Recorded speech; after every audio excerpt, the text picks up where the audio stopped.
Bonjour à tous. Bonjour, bienvenue sur notre webinaire « Les signaux faibles, contenu et bon timing », les 3 piliers de la prospection B2B en 2026. On va attendre encore 1 ou 2 minutes avant de commencer. Je laisse tout le monde arriver tranquillement. Aujourd'hui, on a plein de choses à vous partager sur ce webinaire-là. C'est un webinaire dans lequel on a glané pas mal de chiffres, de tendances. On a fait un petit peu le point entre ce que nous, on constate dans nos campagnes de prospection et dans l'acquisition en général, puisqu'on a une petite partie sur le contenu, mais il va y avoir quand même une grosse coloration côté prospection sur ce webinaire-là. Tout ce qu'on a pu remarquer du point de vue du marché de la prospection.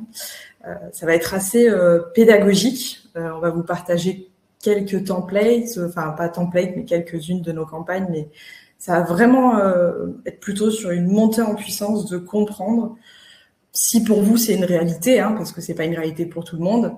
Eh bien, l'obtention de rendez-vous est un petit peu plus complexe qu'avant. On va essayer de un peu démanteler tout ça, de décortiquer et que vous compreniez, de dire « Ah, je commence à comprendre pourquoi est-ce qu'il faut peut-être changer mon fusil d'épaule, peut-être me battre avec d'autres armes ou mettre de nouvelles cordes à mon arc. » Même nous, on a remarqué des choses qui nous ont surprises ou ça a même corroboré des choses qu'on avait remarquées en disant « Ah, ouais, c'est vrai que ça met le doigt là-dessus. » Et donc, ça permet au moins de mettre à jour certaines de nos pratiques, on va dire. Écoutez, je veux faire bon usage du temps de tout le monde. On va commencer et puis ça donnera aux autres l'envie de nous rejoindre en cours de route.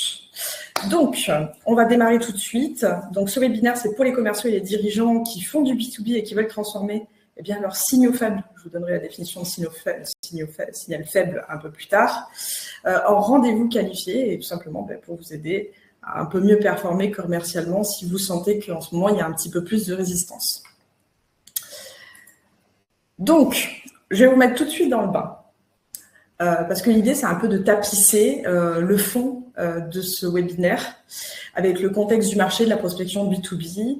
Aujourd'hui, vous avez un taux moyen quand vous envoyez un email classique, un peu de monsieur et madame tout le monde, qui va revenir à 1%. Le constat de ça, un petit peu la source de ça, la cause, c'est que si vous prenez un peu les chaussures d'un décideur moyen, il va recevoir jusqu'à 121 messages, email, WhatsApp, en interne, en externe. Donc, ce sont des personnes qui sont extrêmement sollicitées parce que c'est vrai qu'il y a une espèce d'Eldorado où tout le monde veut travailler avec des grosses boîtes, ce qui parfois peut être plus ou moins une bonne idée selon d'où on part. Mais ce sont des personnes qui sont extrêmement sollicitées. Alors, bien sûr qu'une boîte du CAC 40, possiblement peut recevoir beaucoup plus que ça, et une personne qui est en Ardèche de 10 personnes va peut-être en recevoir un petit peu moins. C'est une moyenne. Ces emails-là qui reçoivent toutes ces sollicitations sont générés par les IA. Ça fait des messages qui sont quand même au demeurant très semblables. Et ce qui crée des filtres. Alors, des filtres à 2 titres. Un filtre, on va dire, mental, puisque quand vous voyez des emails qui se ressemblent un peu tous, vous avez tendance à dire, bon, c'est un peu bagatelle. Allez, next. Je regarde à peine, vous scannez. Bon, de manière générale, on scanne les emails, mais ça met des filtres et on répond pas.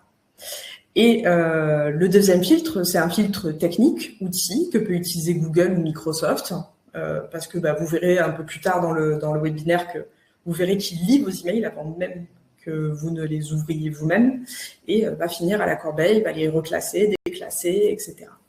Donc ça va expliquer un peu, ça va tapisser le fond. Ça va être un peu les 3 mécaniques de fond qui vont expliquer que si vous faites un email un peu lambda, vous allez avoir des taux de réponse à 1%. Alors attention, ne prenez pas tout ce que je dis au pied de la lettre, dans le sens où il y a des secteurs, il y a des cibles qui sont moins connectées, qui sont moins présentes. Ça nous arrive aussi d'avoir du 1% de réponse et pourtant on utilise toutes nos stratégies. Voilà, et c'est un petit peu décevant, mais on aura utilisé tout ce qu'il faut et parfois c'est juste de dire il n'y a pas d'adéquation du marché et ça, malgré tout nos efforts, On ne peut pas refaire le marché de nos clients, ce serait formidable. Mais globalement, pour la majorité des gens, ils vont avoir un 1% de taux de réponse. Et si c'est votre cas, alors on va vous donner quelques techniques tout de suite pour essayer de passer à autre chose. Parce que quand vous avez les bonnes pratiques en 2026 sur un même marché et sur un même canal, vous pouvez passer de ces 1% de peloton de course, de monsieur et madame tout le monde, à des 10, 15, 20, 25 et même plus de taux de réponse. Pourquoi ? Parce que vous êtes basé sur des signaux, sur des déclencheurs, sur des comportements. Et c'est comme ça qu'aujourd'hui, nous, on accompagne nos clients.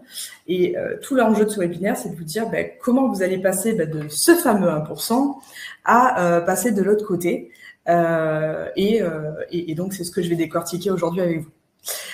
Juste avant, permettez quand même qu'on se présente un tout petit peu chez Linkforce. Donc, nous sommes une agence de social selling. On est basé à Sophia Antipolis, pour faire simple, entre Cannes et Nice. Nous sommes spécialisés dans la génération de rendez-vous qualifiés B2B. Pour cela, nous allons utiliser 2 leviers principaux, qui est d'un côté la prospection.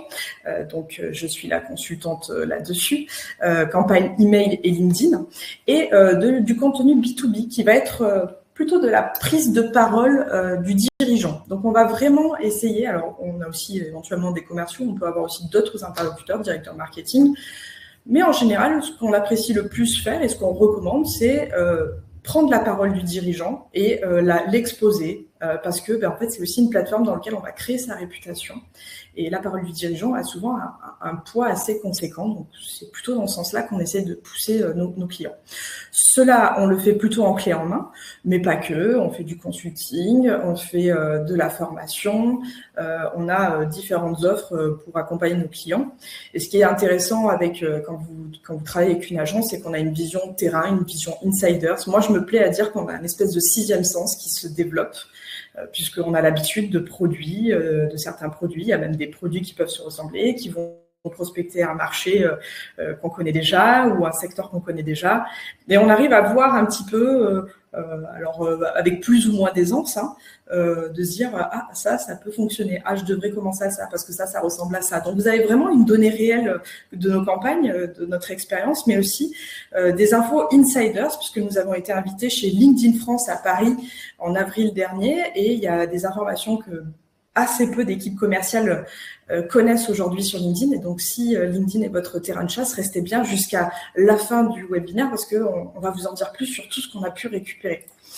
Assez rapidement, nous faisons partie d'une filiale d'un groupe qui s'appelle L2C, qui est basé à Nantes, dans lequel nous avons tout un tas d'offres digitales autour du marketing digital, dans lequel vous pouvez faire de l'automatisation, vous pouvez être formé. On fait aussi tout ce qui est référencement, SEO, SEA, création de vidéos dans des studios vraiment audiovisuels. Et on fait aussi de la stratégie marketing, accompagnement là-dessus. Je vous laisserai regarder. Vous pouvez recevoir, on vous enverra la slide après, vous regarderez. C'est pas l'objet là de faire tout le détail du groupe. Notre team Linkforce, la voici. D'un côté le pôle prospection, de l'autre côté le pôle communication. Voilà, c'était à peu près tout. Au programme aujourd'hui, ce qu'on va décortiquer, c'est pourquoi et comment la méthode de monsieur et madame tout le monde est à bannir, en vous expliquant un peu les 3 facteurs qui aujourd'hui tuent vos performances, les signaux, quels sont les signaux et comment vous pouvez vous positionner au bon moment pour que ce soit un game changer pour vous, pour détecter les bons déclencheurs, les bonnes intentions, les comportements qui vont créer un pic de pertinence et qui fait qu'il va falloir vous positionner maintenant. Le copywriting qui va passer les filtres mentaux, dont je vous parlais tout à l'heure, et les filtres IA qui sont un petit peu les petites bêtes noires qu'il faut savoir un petit peu débunker. Donc, vous allez voir qu'on peut faire une écriture avec des tournures simples, naturelles, directes. Et c'est ça qui va fonctionner. Less is more, et je vous en parlerai un peu plus tard. Une orchestration multicanale, parce qu'aujourd'hui, ce qui compte, ça va avoir un enchevêtrement de ces différents canaux, donc LinkedIn, email, contenu, en ce qui nous concerne. Et c'est ça qui va créer de la performance. Et enfin, ce que LinkedIn France nous a révélé sur vos prospects, le comportement de vos prospects, sur les LLM et les IA, donc qu'on appelle GEO, qui est un petit peu le SEO des IA, et le fait d'avoir du contenu pour préchauffer, donc le warming passif, le contenu pour préchauffer vos relations. On va commencer tout de suite avec eh bien, les 3 facteurs qui tuent vos performances et comment on s'éloigne de cette méthode un peu de monsieur et madame tout le monde. Le tout premier facteur, et ça je vous en parlais un petit peu en préambule, c'est que les filtres email et LinkedIn sont devenus beaucoup plus intelligents. Et plus ça va aller, et plus ils vont être intelligents. Parce que si vous utilisez de l'IA, je vous rassure, eux aussi ils l'utilisent. Bien que LinkedIn soit un petit peu moins regardant quand vous payez 16 navigateurs. Bon, voilà. Il y a une espèce de double discours, mais tant mieux pour nous. Et tant mieux pour eux, parce qu'eux, ils gagnent de l'argent avec ça aussi.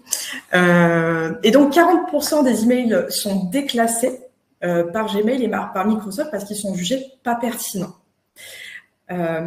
Les 3 facteurs qui sont très reliés ici, c'est que Microsoft et Google Workspace, dont Gmail, vont lire vos emails avant même que vous les ouvriez vous-même. C'est pour ça qu'ils sont classés d'ailleurs dans promotion, notification, etc. Si vous êtes sur Google, par exemple, c'est parce qu'ils vont lire la sémantique et non plus seulement l'aspect réputation des domaines. Vous savez, vous avez avant... Alors peut-être que vous ne le savez pas, parce que c'est un peu technique et c'est un peu notre métier, mais il fallait paramétrer ce qu'on appelle les DKIM, des marques SPF, qui est un peu la carte d'identité de nos douaniers, Gmail et Microsoft. Donc il faut montrer patte blanche, il faut donc paramétrer les emails. Et au-delà de cet aspect technique, en fait, il lit les emails. Et s'il trouve que c'est pas pertinent, alors vous passez en courriel ou dans une autre catégorie, mais pas en boîte principale. Et pour ce faire, en fait, il va aller lire les 100 à 200 premiers caractères. Et si c'est un peu trop débordant de politesse ou de banalité ou c'est vague, vous êtes déclassé. Si en fait vous êtes déclassé ou signalé spam ou mis en boîte de spam, au-delà d'un certain pourcentage, vous allez avoir des pénalités sur votre domaine et donc vous allez passer de moins en moins en boîte principale.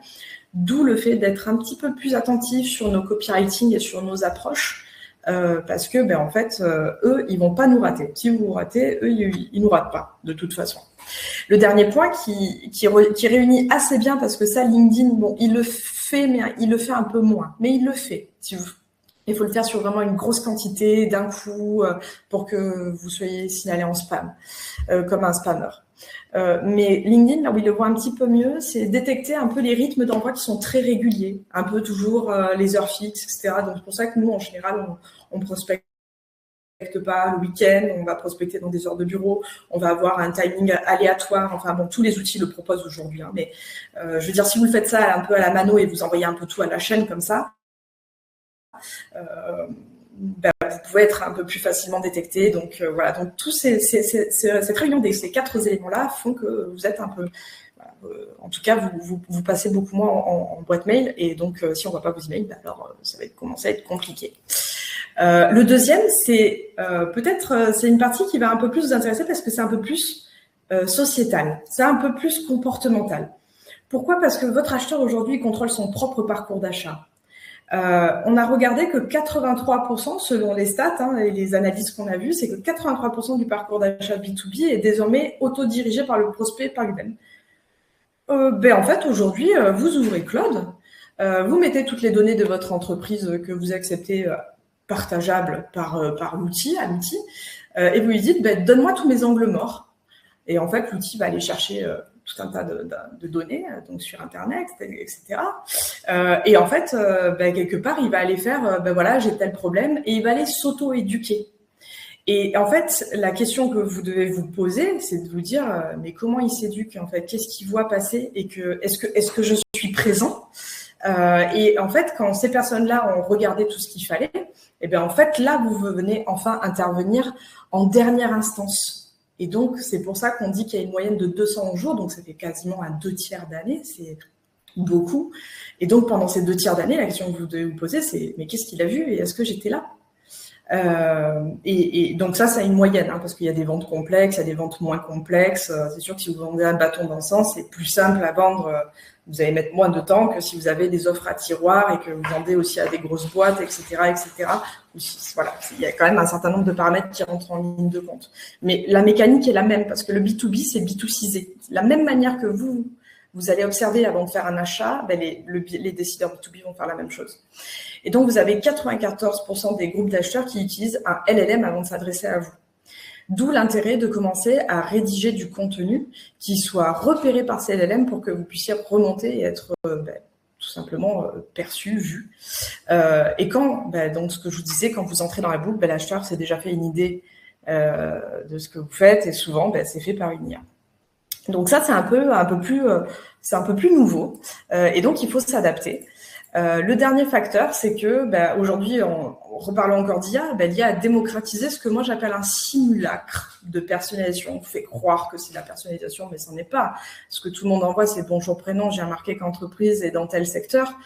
Moi, j'appelle pas ça, j'appelle révéler son ciblage, mais j'appelle pas ça faire de la personnalisation. On n'est pas en train de personnaliser vraiment la prise de contact.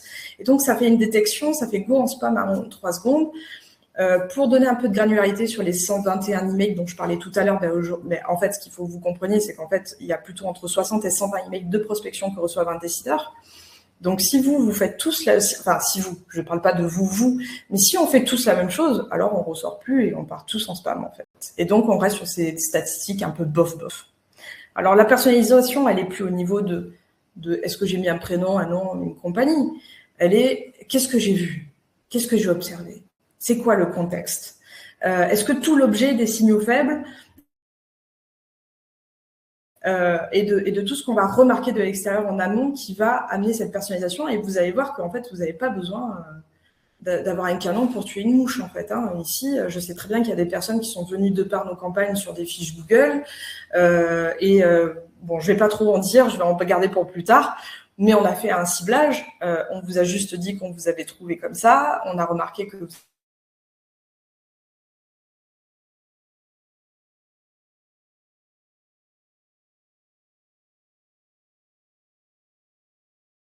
donc c'est comme ça que ça s'est passé. Je crois que j'ai coupé. Est-ce que j'ai coupé ou c'est moi?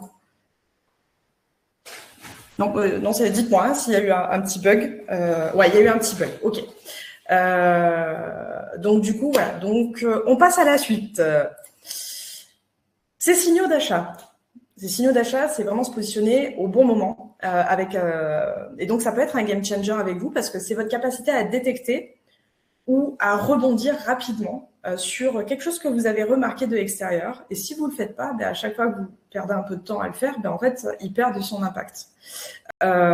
Donc, du coup, il va falloir vraiment être rapide et smart. Il faut être un peu à l'affût. Et vous verrez que vous n'êtes pas obligé d'être rivé sur votre ordinateur toutes les 2 secondes. Il faut juste avoir quelques petites techniques comme ça que vous pouvez utiliser de manière plus ou moins evergreen. Mais parfois, il faut être un peu véloce et je vais vous en parler juste après. Mais d'abord, peut-être une petite définition de ce que c'est un signal faible, parce que nous, on sait ce que c'est, mais on n'est pas tous égaux sur la connaissance de ce mot-là, de cette expression-là. Les signaux faibles, ce sont des éléments de perception de l'environnement qui soient des opportunités ou des menaces. Donc, c'est l'observation de l'environnement de vos prospects, qui doit faire l'objet d'une écoute anticipative, donc une veille. Donc, c'est la veille que vous faites sur vos prospects, dans le but de participer à l'élaboration d'un choix prospectif en vue d'établir une stratégie et de réduire l'incertitude. Bon, rien de nouveau sous le soleil, la phrase date des années 70. Mais en gros, c'est encore une fois, vous êtes de l'extérieur, vous observez quelque chose qui est en train de se passer sur un marché, un mouvement en tout cas, et vous dites, si j'arrive là, j'ai plus de chances de choper un rendez-vous. C'est simple, c'est un peu de la chasse en fait. Quand vous y allez, vous attendez de dire là, si j'ai une trace d'un sanglier, a théorie, si je vais jusque-là, peut-être qu'il est par là, quoi. Voilà. Donc c'est un peu, un beau prospect, c'est pas des sangliers, mais c'est un peu l'idée de se dire, ok, je suis un peu smart dans mon approche. Et nous, pour faire cela, on va utiliser LinkedIn. LinkedIn, pourquoi? Parce que LinkedIn, en 2020, c'était 600 millions d'abonnés. En 6 ans, ils ont doublé. Ils sont passés à 1,3 milliard dans le monde. Et si on reprend à l'échelle de la France, entre 2020 et 2026, c'est 88% de la population active. Donc, si vous vous demandez si vos prospects B2B sont sur LinkedIn, c'est une évidence pour nous que oui. Ou en tout cas, tout ou partie. Voilà. Donc, pour la suite, pourquoi encore une fois LinkedIn? C'est qu'aujourd'hui, c'est la plateforme la plus puissante pour développer votre visibilité et vos opportunités. C'est le numéro 1 dans le monde. Il y a 84% des acteurs B2B qui sont actifs. 80% des opportunités B2B proviennent de ce réseau. Vous avez un décideur sur 2 qui reconnaît être influencé par ce qu'il voit sur LinkedIn. On sait que ça a beaucoup d'impact, d'où le fait de faire de la prise de parole de dirigeants sur LinkedIn. Et que LinkedIn, c'est une plateforme de viralité. C'est pas une plateforme de viralité, comme Instagram ou comme TikTok.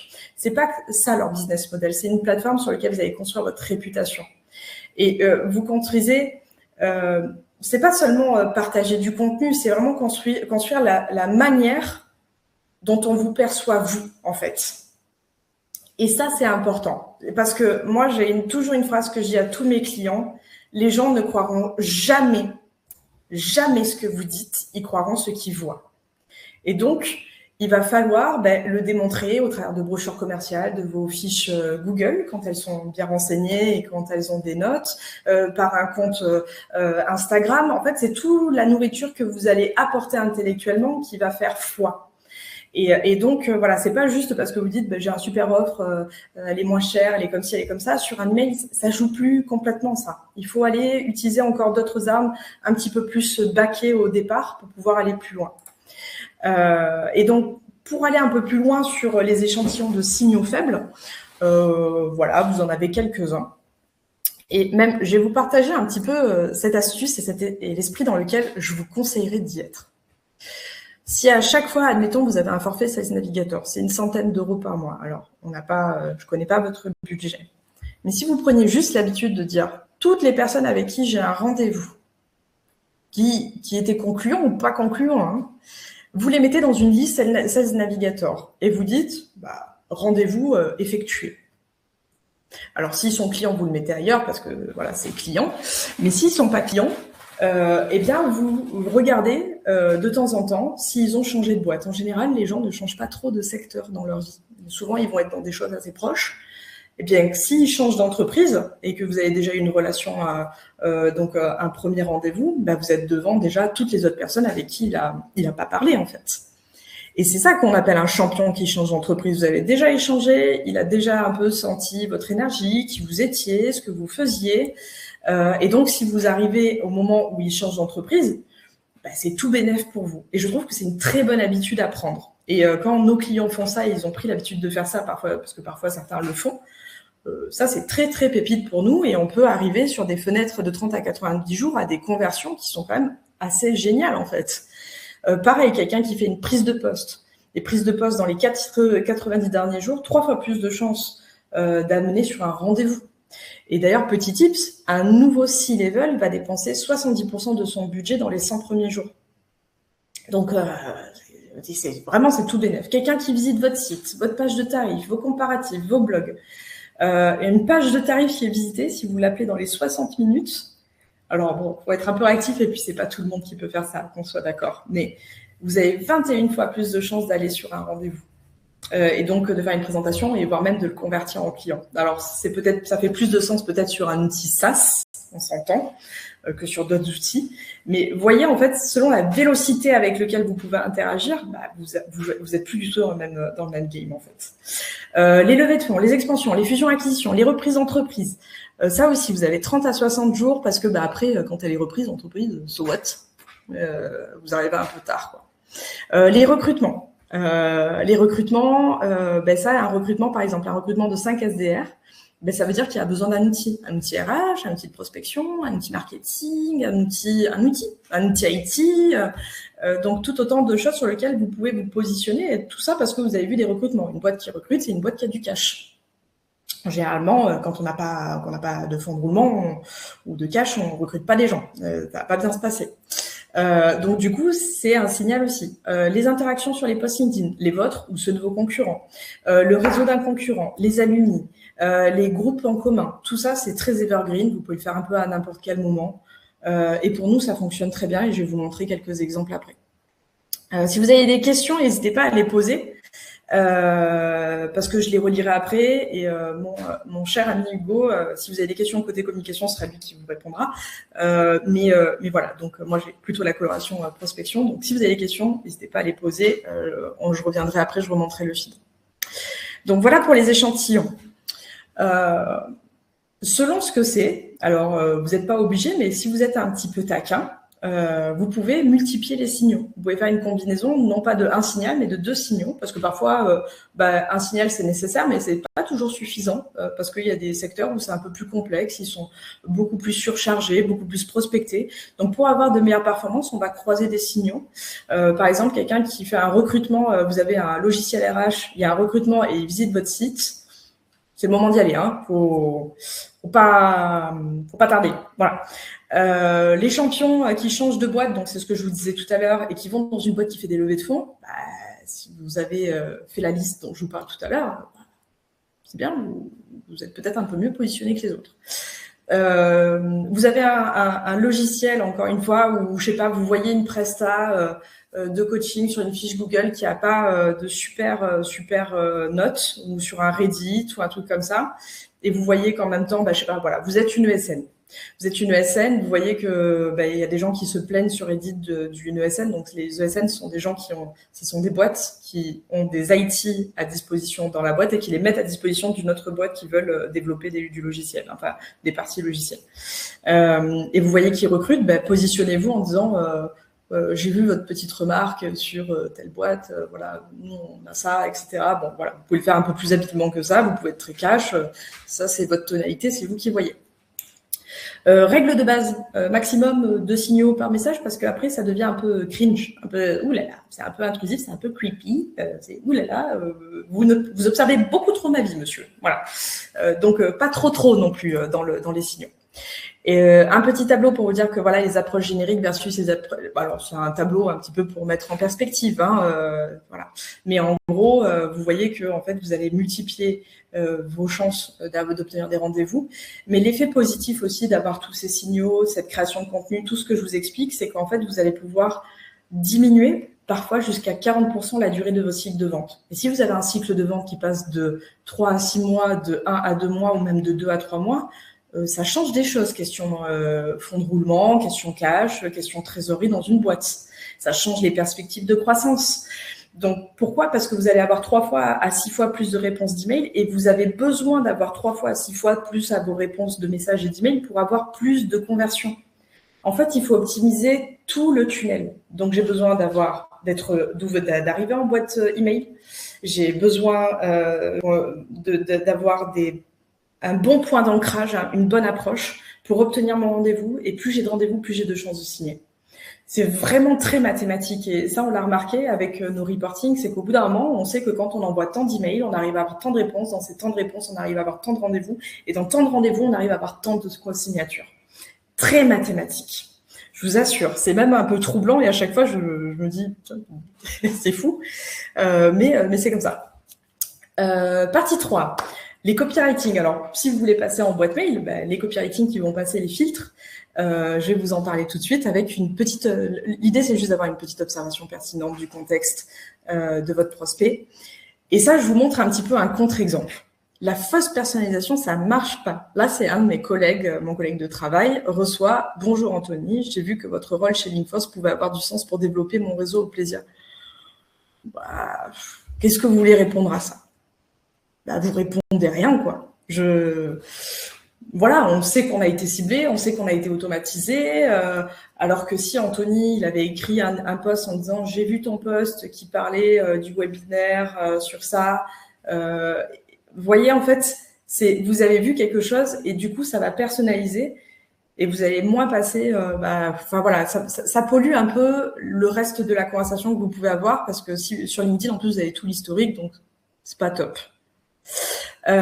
Donc, pour avoir l'anatomie d'un message de prospection qui convertit, alors si vous êtes sur un email, cette partie-là va vous concerner aussi, vous allez avoir l'objet et la preview. Alors l'objet, moi en général, mes objets dépassent assez rarement les 3 mots. Et les 3 mots, c'est les plus ennuyeux du monde. Ça parle du sujet sans en parler. Donc, vraiment, c'est le but du jeu. C'est vous parlez du sujet, mais vous en parlez pas en détail. Vous faites pas un email marketing en disant webinaire du jeudi 9 sur tel sujet, et là, ça fait 10 mots, c'est trop. Alors que si je parle sans vraiment en parler, je suis sûre qu'il y a certains d'entre vous qui ont reçu, vous allez voir, vous avez peut-être vu qu'on a fait des emails qui étaient des objets d'email qui étaient très courts, parce qu'il n'y avait pas besoin de vous raconter la messe. Et parce que, en fait, je veux aussi faire croire que ça peut être un message envoyé en interne. Et d'ailleurs, si vous ne savez pas comment faire, prenez vos emails envoyés, allez dans vos emails envoyés et regardez la tête de vos objets. Vous allez voir, vous écrivez 3 mots en général. Vous n'écrivez pas une phrase en entier. Et c'est la même chose sur la preview, c'est les 33 premiers caractères que vous voyez. Si je dis « j'ai vu votre fiche Google » ou « j'ai vu que vous avez interagi sur tel post », du coup, je suis plus curieuse de dire « je vois que vous êtes machin dans ceci, dans cela ». C'est plus impactant. Ça ne veut pas dire que l'autre ne fonctionne jamais, c'est juste c'est moins impactant, il y aura moins de force, donc vous allez plus facilement passer dans les filtres mentaux en fait. L'accroche, donc ça je viens de vous en parler, on évite les « j'espère que vous allez bien, je me permets de vous contacter ». Le corps, essayez d'être concis. Dans votre email de prospection, déjà, prenez l'habitude d'en envoyer plus qu'un seul et 2. Moi, j'en envoie 4 en général. Je me laisse 2 emails pour pitcher, pour vraiment essayer, poser le problème, donner la solution.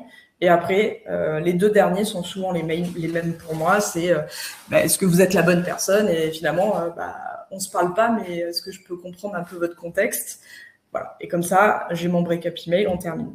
Donc, ça veut dire qu'en fait, il faut être un peu smart dans la manière dont vous allez créer vos campagnes.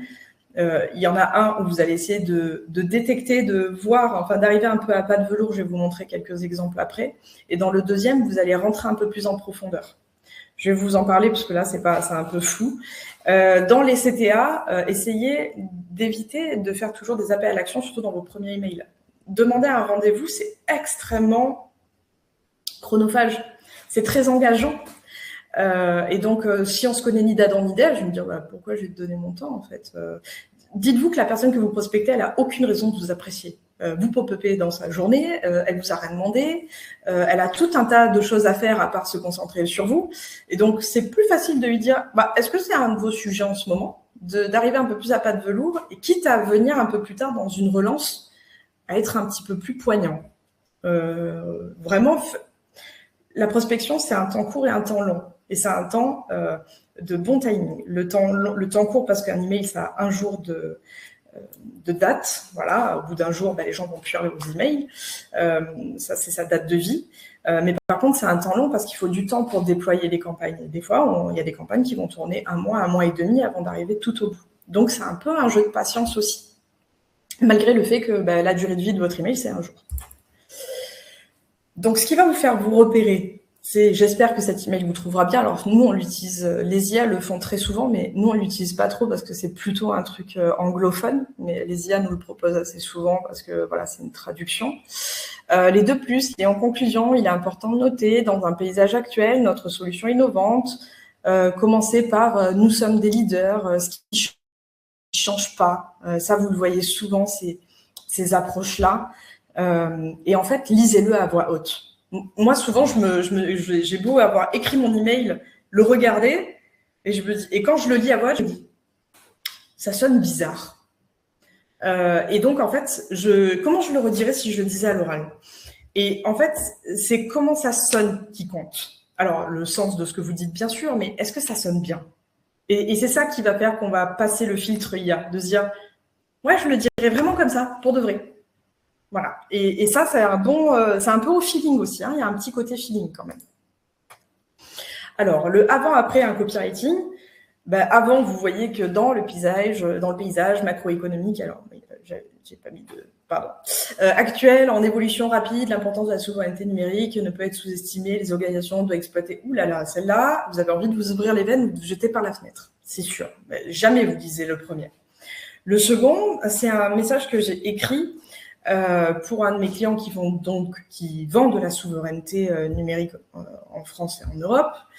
Et donc, c'est « Bonjour Nicolas, j'ai vu ton commentaire. » Alors, je tutoie parce que je trouve que quand on interagit sur un post, c'est plus facile de tutoyer. Après, le tutoiement, vouvoiement, ça, c'est un peu... on discute en interne, mais voilà, c'est à voir. J'ai vu ton commentaire sur le post de Thomas Wagner sur les alternatives du GAFAM. Vous voyez, en fait, là, j'ai vraiment dit pourquoi lui et pourquoi maintenant. Donc, j'ai vu son commentaire, il a fait quelque chose, je l'ai remarqué. Je me demandais si c'était un sujet qui te concerne plutôt à titre perso ou si c'est un enjeu pour ton entreprise. Et je laisse toujours de l'alternative dans mon premier message parce que pourquoi? Je veux une réponse. Pas pour booster mes taux de réponse, parce que en vente, on vous dit toujours, ce qui est important, c'est d'avoir le premier oui. je veux ma première réponse. Parce que si tu as commencé la conversation avec moi, alors c'est plus facile pour moi de réenchaîner. Et donc, ça peut m'amener plus facilement à avoir une conversation. C'est parfois un peu plus long aussi. LinkedIn, c'est plus conversationnel, donc on tchatche un peu plus. Que l'email, c'est assez binaire, c'est oui-non. Voilà. Mais du coup, voilà, vous avez une observation, une question simple, et je passe les filtres. Et sur cette campagne-là, je vais vous montrer mes résultats, et vous allez voir qu'on a des résultats qui ont été vraiment très très bons, surtout comparé à tout ce qu'on a pu faire avant avec ce client-là, où on a eu plus de difficultés en faisant des approches même plus tièdes, plus chaudes et froides. Ça a été plus difficile parce que le sujet, les gens se sentent, ils sont pas encore là-dedans, quoi, je pense. C'est dommage, vous le voyez pas comme il faut ce truc-là. Je vais essayer de checker, de changer je vais changer d'écran. Je vous demande 3 secondes pour retrouver mon slide. Et je vais vous partager mon écran parce que sinon vous allez rien voir, c'est trop dommage. En profitez-en pour poser vos questions, d'ailleurs. Le temps que je trouve ça. Voilà, j'ai trouvé. Hop, c'est parfait.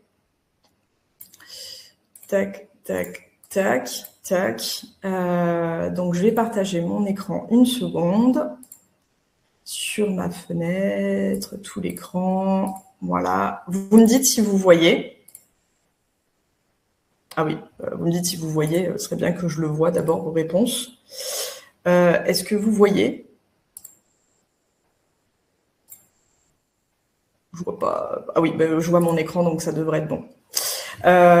Donc, ici, ici et ici. Donc là, vous voyez que je suis allée sur les abonnés d'une page concurrente. Et sur les abonnés de cette page concurrente, le premier message, c'était « J'ai vu que vous suivez la page de ce client-là, de ce concurrent-là ». Ce qui me laisse penser, peut-être entendre que vous êtes dans l'achat, le sourcing, le roulement, parce que c'était la cible, de toute façon. Est-ce que vous avez déjà un fournisseur de secours en cas de rupture ou le délai est trop long? Et donc là, la personne lui demande une brochure directement. Donc, vous voyez, en fait, ça fait un truc un petit peu plus... Alors là, on vend des roulements à billets, donc c'est assez rare que les gens s'appellent au téléphone.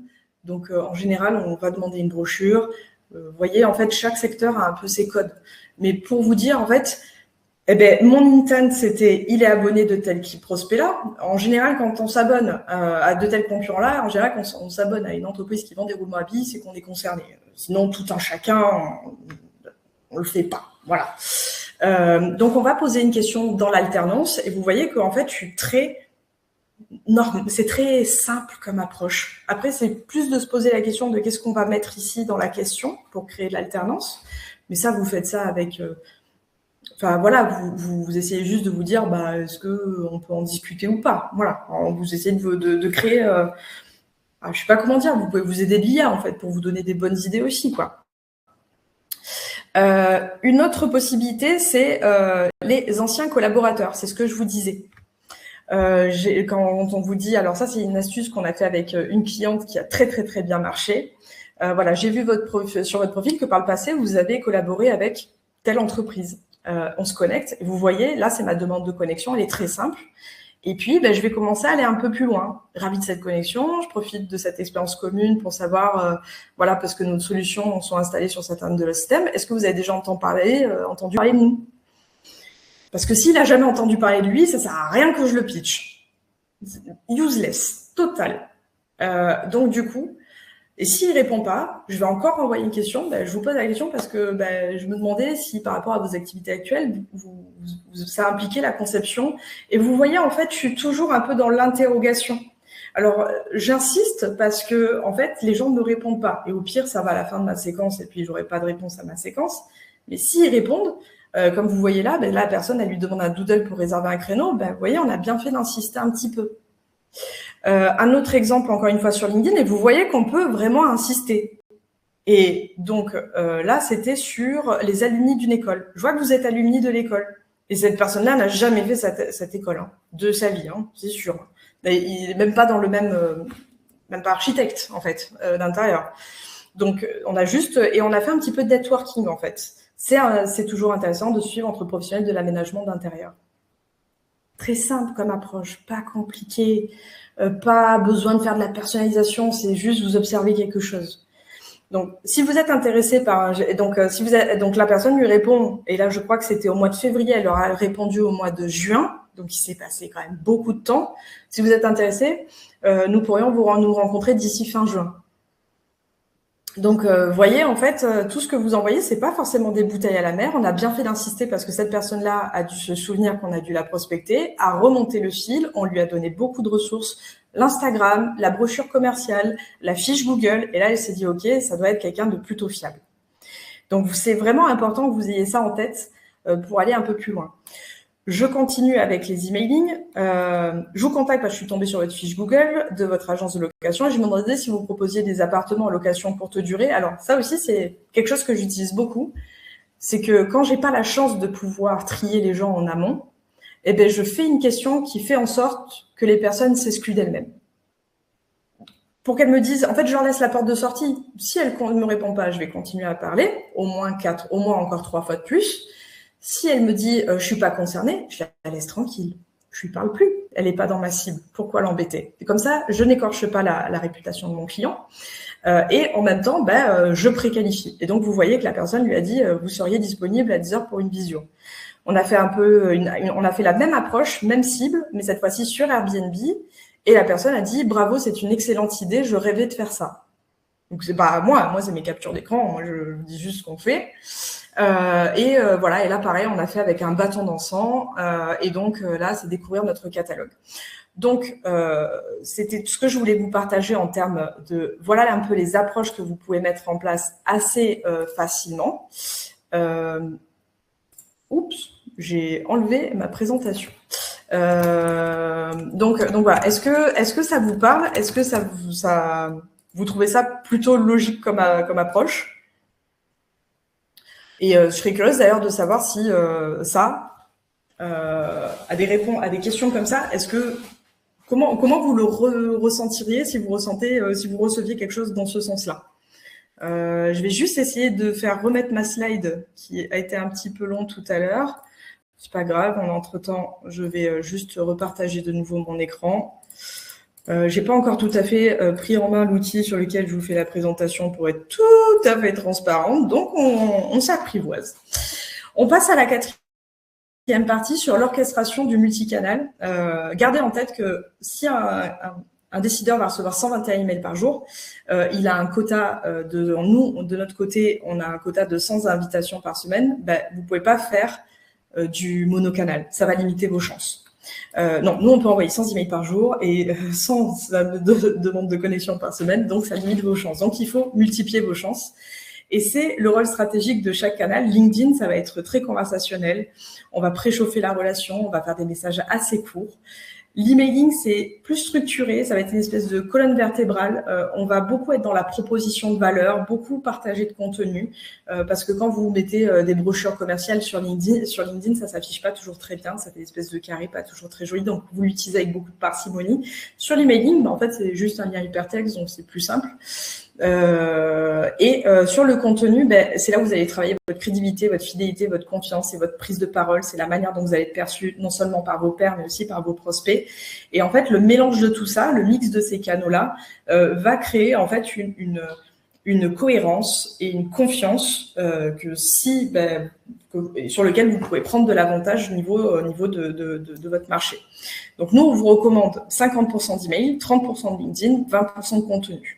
50% d'email, on peut envoyer beaucoup plus de volume sur l'emailing. LinkedIn, vous avez un volume plus petit, donc vous devez faire des approches un peu plus pertinentes. Et le contenu, ça va tapisser le fond. Ça va vraiment tapisser votre prospection. Là, on vous montre un exemple qu'on a eu avec notre client chef de chantier. On a eu un post qui a très bien marché avec 130 interactions, on va dire, dans lequel, en fait, moi, j'ai envoyé une séquence derrière. Et sur ces séquences-là, il a déclenché quelques opportunités, ou en tout cas, les gens sont beaucoup plus enclins à faire une demande de connexion, à accepter la demande de connexion, parce qu'on a fait tout ce parcours-là. Donc ça, c'est juste un exemple. On a des exemples où il y a des prises de rendez-vous, et donc du coup, c'est vraiment dans ce sens-là qu'on vous invite à travailler contenu, prospection, et en espérant aller jusqu'à conversion. Les séquences, la cadence des séquences, vous pouvez faire, alors moi je vous recommande entre 4 à 6 touches sur 3, 4, 5 semaines. Vous ne pouvez pas envoyer un message tous les 2-3 jours parce que c'est trop court, c'est trop agressif, c'est parfois trop long, c'est oublié, c'est pas bon. Et en fait, là, vous pouvez faire des choses assez intéressantes, puisque là, par exemple, d'un côté, dans des listes, je vais toujours trouver des LinkedIn, des prospects qui n'ont pas d'emailing. Mais il faut quand même que je leur parle. Je les ai ciblés, je les ai trouvés. Donc, d'un côté, on va avoir une séquence LinkedIn qui est en bas, qui est ici, qui va tourner. Et là, j'ai une séquence emailing qui va tourner. Et en fait, l'idée, c'est que ici, je pourrais prendre un petit lien ici et les ramener là pour que ça continue côté LinkedIn. Parce que une fois que j'aurais parlé par emailing, ils m'ont pas répondu, go sur LinkedIn, hein, pas de problème, on peut continuer la conversation. Ici, c'était dans quel sens que j'avais mis ça? Oui, là, c'était pareil. Là, j'ai fait ceux pour qui j'ai pas trouvé d'email, hop, que côté LinkedIn. Et pour les autres, eh bien, j'ai fait une demande de connexion. Si ma demande de connexion n'est pas acceptée, alors on part sur 3 emails. Si elle est acceptée, alors on part sur du LinkedIn. Et si on ne répond pas, on part sur 3 emails. Et vous voyez, c'est vraiment comme ça qu'on travaille son multicanal. Et c'est vraiment comme ça que moi, j'ai envie de vous inviter à avoir cet esprit-là. Maintenant, si on parle côté chiffres, voilà un peu les résultats. Tout à l'heure, je vous parlais des interactions, des follow-up sur les interactions, des posts. Donc, on arrive à des taux d'ouverture de 81%, avec 66% de réponses.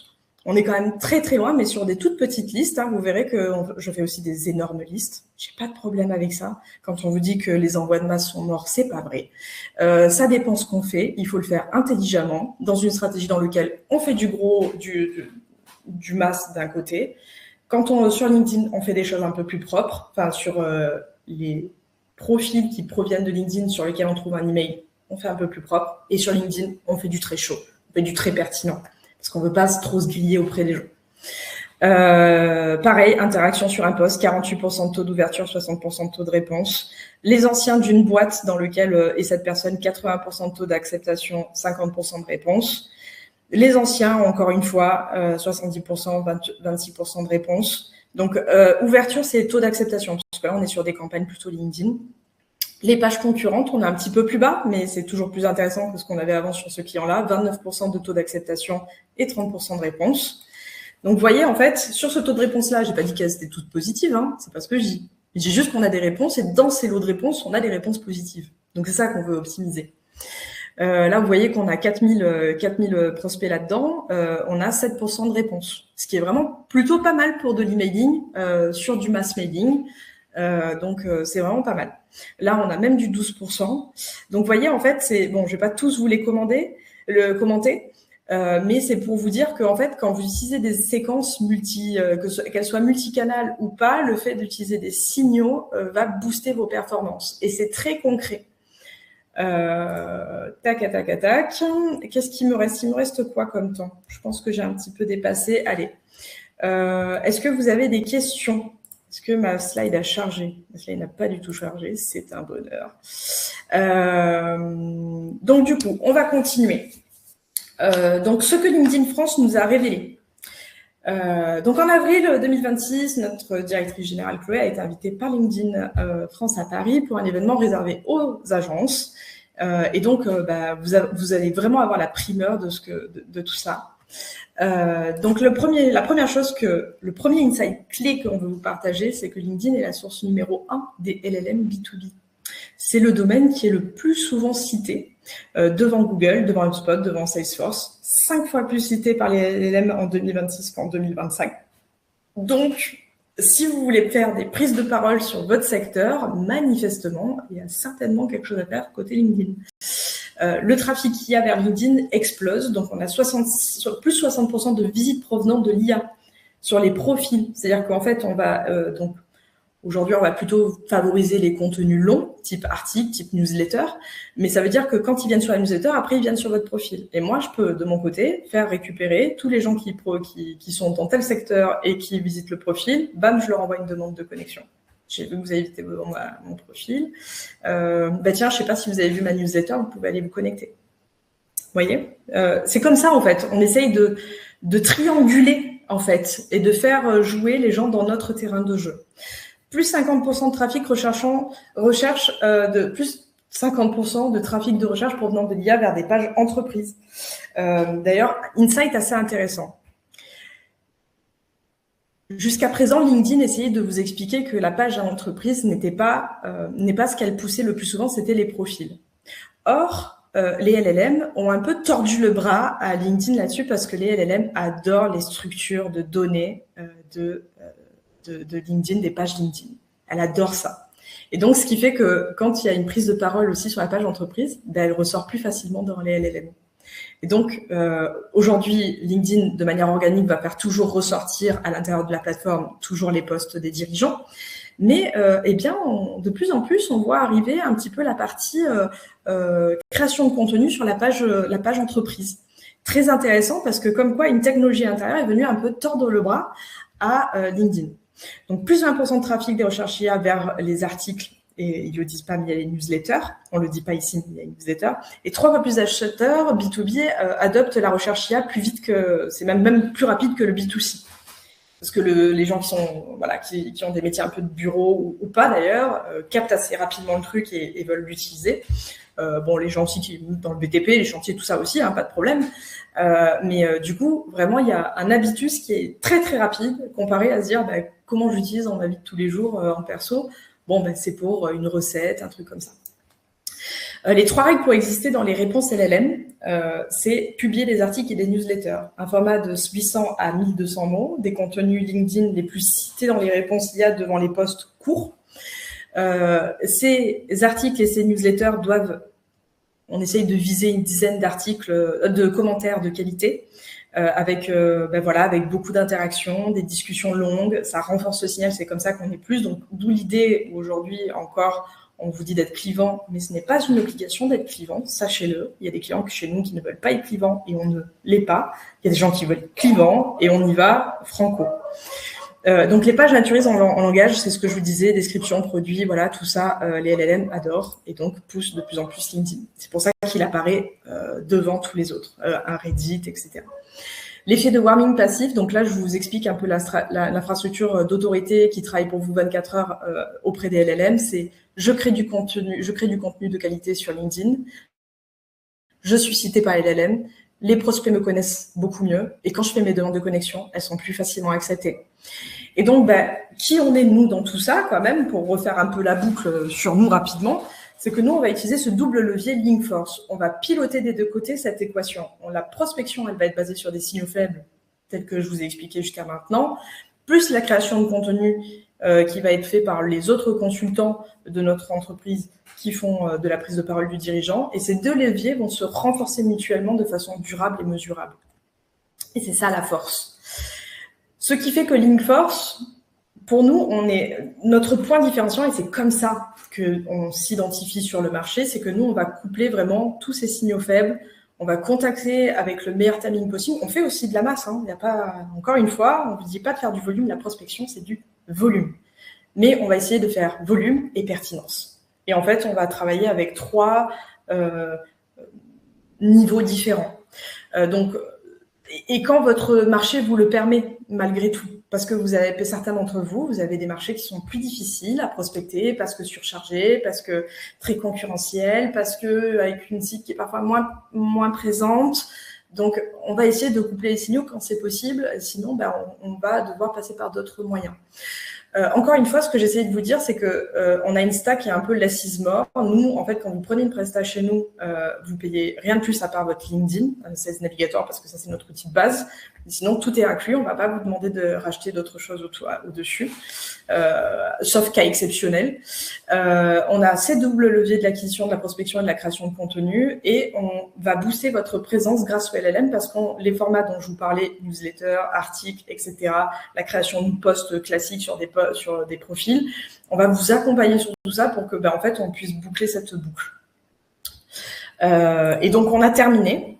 Ce qu'on vous propose, vous êtes resté jusqu'au bout, donc bravo à vous. On va vous proposer un audit de profil, ça vous est offert. Ce sera que pour ce mois-ci, à partir du mois d'août, on ne le fera plus. Donc, on va regarder votre profil, on va regarder toute votre stratégie d'acquisition aussi, et on vous dira exactement ce qui nous semble à améliorer. Voilà, c'est 30 minutes. Vous êtes engagé à rien, hein, on vous fait l'audit, c'est écrit dessus, hein, c'est offert. Les places sont limitées ce mois-ci. On va donc du coup, allez-y vraiment, mais vous allez retourner avec beaucoup de valeur. Et donc maintenant, je vous laisse la liberté d'aller scanner votre QR code et de me poser toutes vos questions en attendant. Hop. Alors attendez, je vais faire ça comment?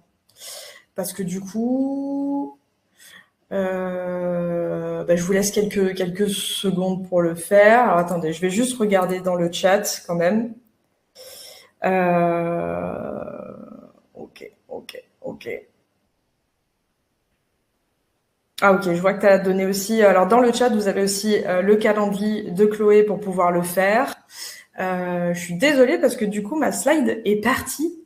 Donc je suis un poquito embêtée. Hop, et si je le fais comme ça, c'est pas optimal, mais ça peut se faire. Il va être tout petit. Donc du coup, est-ce que vous avez des questions? Sinon, je vous invite à aller chercher le petit, hop, voilà, je vous le mets en gros, en gras. Normalement, là, vous pouvez le voir. Hein. Voilà. Pardon pour l'affichage qui est pas top. Moi, en attendant, ça me permet d'aller chercher un petit peu vos questions. Tac. Bonjour. 16 navigateurs. Donc 16 navigateurs, pour information, c'est la partie payante de LinkedIn. Quand vous êtes sur LinkedIn, vous l'utilisez de manière gratuite. Si vous voulez faire des ciblages bien particuliers, vous recherchez tous les directeurs marketing qui sont dans le secteur du logiciel et qui ont fait la schéma. Parce que vous avez fait schéma, il faut utiliser des filtres particuliers, et donc il faut passer par cet outil-là qui va être aux alentours de 95 € hors taxe ou 98 € hors taxe par mois. Comment on fait pour reconnaître la reprise d'entreprise? Donc ça, c'est des ciblages un peu plus particuliers où il faut faire du recoupement avec DataGouv, etc. Donc c'est comme ça que vous pouvez savoir. Mais ça demande un ciblage qui est un peu particulier. Vous pouvez aussi acheter des listes qui le font pour aller là-dessus.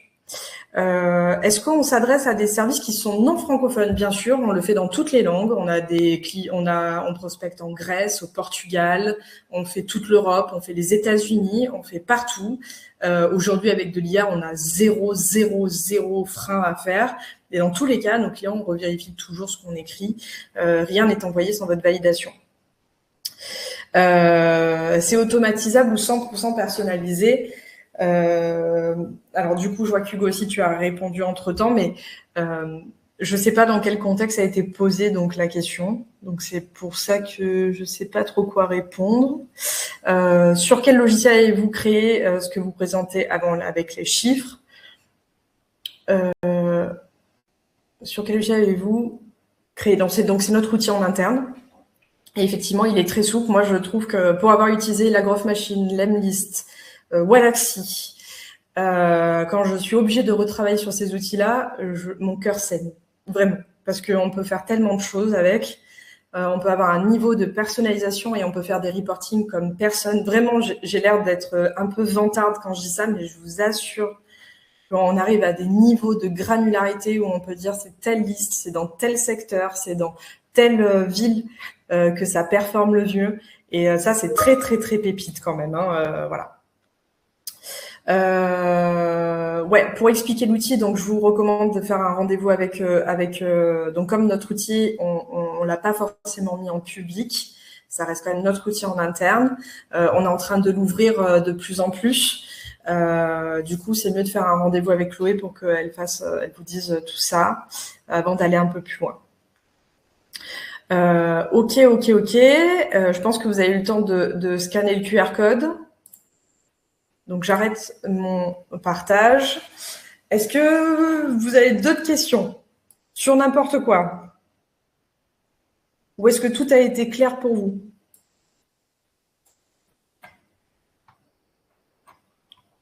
Il manque une petite musique d'ascenseur à chaque fois qu'on pose ce genre de questions. Même côté communication, si vous en avez, il y a Hugo qui est avec moi qui peut répondre à vos interrogations là-dessus. Ok. Écoutez, si vous n'avez vraiment pas d'autres interrogations là-dessus, j'espère que ça vous a apporté de la valeur. Moi, je voulais vraiment... Pourriez-vous répondre à des demandes d'accompagnement de création d'agents IA? Alors, pas nous en interne, mais comme je disais, on fait partie d'un groupe, donc le groupe L2C, dans lequel les agents IA, c'est leur dada. Et du coup, ça, on peut vous mettre en relation avec eux et faisant partie du même groupe. Ça, c'est tout à fait possible. Voilà, et encore une fois, à voir avec Chloé.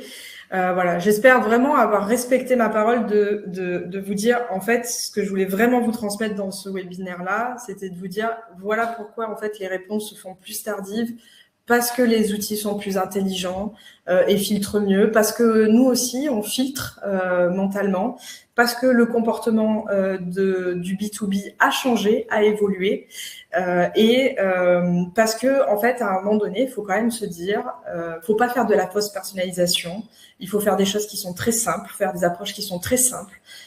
Moi, j'ai pris pour habitude, alors je suis peut-être un peu étrange comme personne, mais souvent, quand je suis arrivée dans la vie dans laquelle je suis aujourd'hui, je ne connaissais personne. Et donc, je sortais dans un bar ou dans un restaurant. Et des fois, je m'incrustais dans les conversations parce que j'ai pas pu m'empêcher d'entendre ce que vous dites là-dessus. Et en fait, c'est une attitude. J'ai une attitude comme ça où j'interpelle. Et en fait, si vous avez un peu... je suis pas une poivrotte, hein, je précise. Ça fait très longtemps que je ne fais plus ça.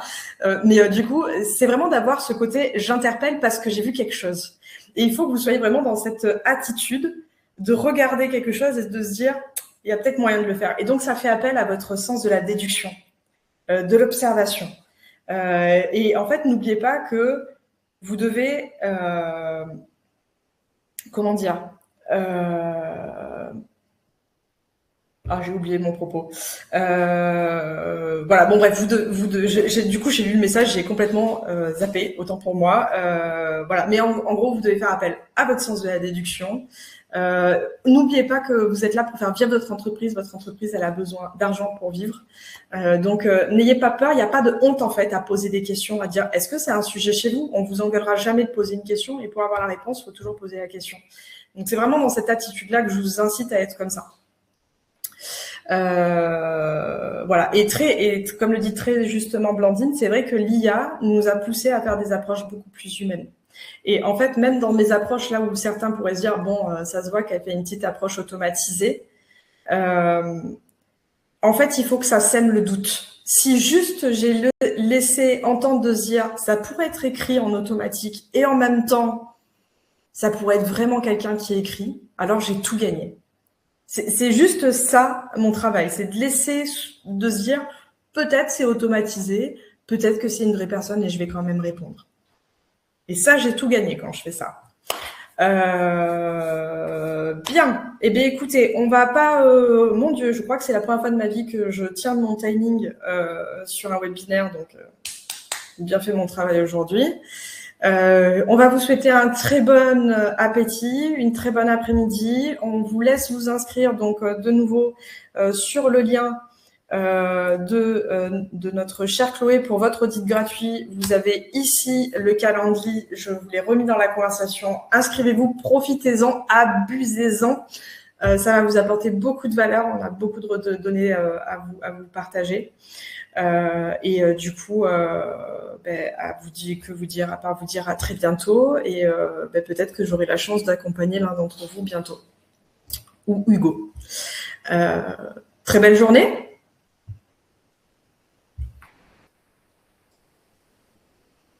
Au revoir Bénédicte. Merci à tous. Belle journée.